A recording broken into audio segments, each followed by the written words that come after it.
มื้อนี้ถือว่าเป็นวันที่30เนาะเดือน5ของการปฏิบัติภารกิจเนาะช่วยชีวิตบุคคลที่ว่าติดอยู่ในถ้ำทั้ง7คนตอนนี้ปัจจุบันนี้2คนยังบ่ทันรู้ชะตากรรมชีวิตว่าเป็นจังไดเนาะทางกู้ภัยเพิ่นก็ยังค้นหาบ่ทันเห็นแต่ว่าที่แน่ๆก็คือเห็นแล้วนี่แม่น5คนแล้วก็ผู้หนึงออกมาเนาะในคืนนี้เนาะก็คือเฒ่ามืดเนาะเฒ่ามืดออกมาฮอดหน้าถ้ำแล้วถือว่าปลอดภัยส่ำได้ขึ้นสวรรค์ส่ำได้เกิดใหม่เนาะถือว่ากู้ภัยเพิ่นก็ให้ชีวิตใหม่แก่เฒ่ามืดแล้วก็ทั้ง4คนเพิ่นก็สิเริ่มลำเลียงเนาะ ลำเลียงออกมาเนาะโดยความปลอดภัยเพราะว่าเฒ่ามืดเพิ่นเป็นคนที่ว่ายังหนุ่มแล้วก็สุขภาพแข็งแรงกว่าหมู่เพิ่นจึงเอาออกมาก่อนเพื่อเมื่อออกมาแล้วเนาะเมื่อเฒ่ามืดออกมาซั้นแล้ว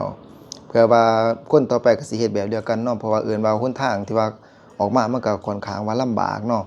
ในระยะทางนั้นแม่น30 เมตรที่ว่ามีน้ำเนาะแล้วก็หูแคบๆเนาะบ่แม่นถ้ำดอกเป็นหูบ่เอิ้นถ้ำแล้วบ่ใส่เอิ้นแบบสไตล์แบบหูหนูเลยแต่ว่าหลังจากที่เฒ่ามืดออกมาแล้วเนาะ บ่าวไส้สิเล่าสู่ฟังเนาะตามที่ว่าเขาสัมภาษณ์เนาะบ่าวไส้สิให้ฟังในตอนถ่ายๆคลิปเด้อฟังบ่าวไส้เว้าไปก่อนเนาะในมื้อวันที่30มื้อนี้เนาะ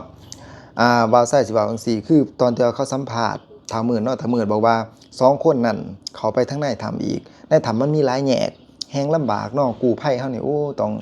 ชำนาญแล้วก็เชี่ยวชาญแต่ว่าดี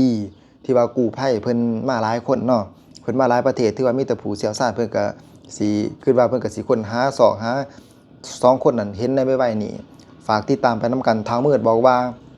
ตั้งแต่จุดที่ว่าเท้ามืดอยู่ที่ว่าหน่วยกู้ภัยไปพบเท้ามืดเนาะตั้งแต่นั้นไปหา2คนนี่เพิ่นว่าระยะห่างนี่500เมตรโธ่บ่าวใส่ว่าคือมาไกลแท้500เมตรพุ่นเลยพี่น้องบ่แม่นธรรมดาเนาะระยะห่างตั้งแต่นั้นไป500เมตรไกลเป็นไกลเนาะ500เมตรยังบ่พอหนทางนั้นแคบแล้วก็ลำบากอีกเนาะในการที่ว่าสิเข้าไปหันน่ะ เขาไปค้นคว้าหรือว่าเขาไปหาบุคคลที่ติดอยู่ในถ้ำ2คนที่ว่าบ่เห็นตอนนี้ยังบ่ทันเห็นบางข่าวก็บอกว่าเห็นเบิดแล้ว7คนเนาะแต่ที่จริงแล้วบ่ทันเห็นเด้อพี่น้องเด้อที่ว่าเห็นแล้วนี่แม่น5คนเห็นแล้ว5คนนี่ออกมาหลายแล้วผู้หนึงก็คือเฒ่ามืดยัง4คนเพิ่นก็กำลังจะเริ่มลำเลียงมื้อนี้วันที่30เพราะว่าเฮาติดตามข่าวผู้ที่ว่าลงไปในถ้ำเด้อเนาะอัปเดตให้พี่น้องเฮาได้เบิ่งเนาะผู้ใดที่ว่าติดตามบ่าวไส้ก็ฝากแชร์ออกไปเนาะบ่าวไส้สิมานำเสนอข่าวติด เนาะเอิ้นว่าติดข่าวเลยเนาะตอนนี้เนาะได้ถามเพราะว่าเป็นหน้าที่แห่งชีวิตก็ว่าไหลเนาะ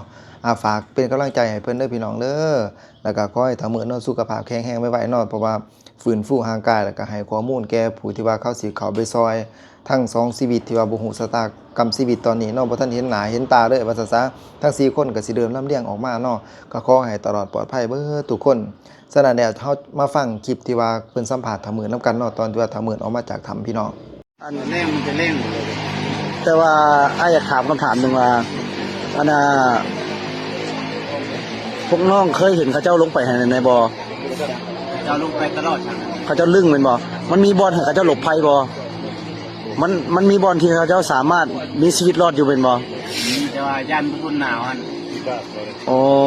หนาวแห้งเดี๋ยวนี้อ้ายอยากถามว่าจุดที่พวกน้องคิดว่าเราไปเห็นมันไกลจากจุดที่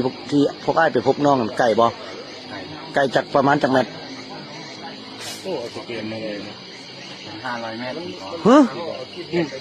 ฮอด500 เมตรเหรอมันหลายแยกทางแคบค่อยไป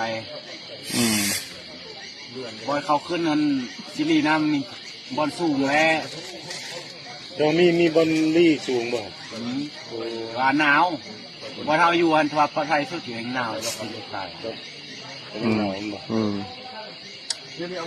โอเคขอบใจเด้อ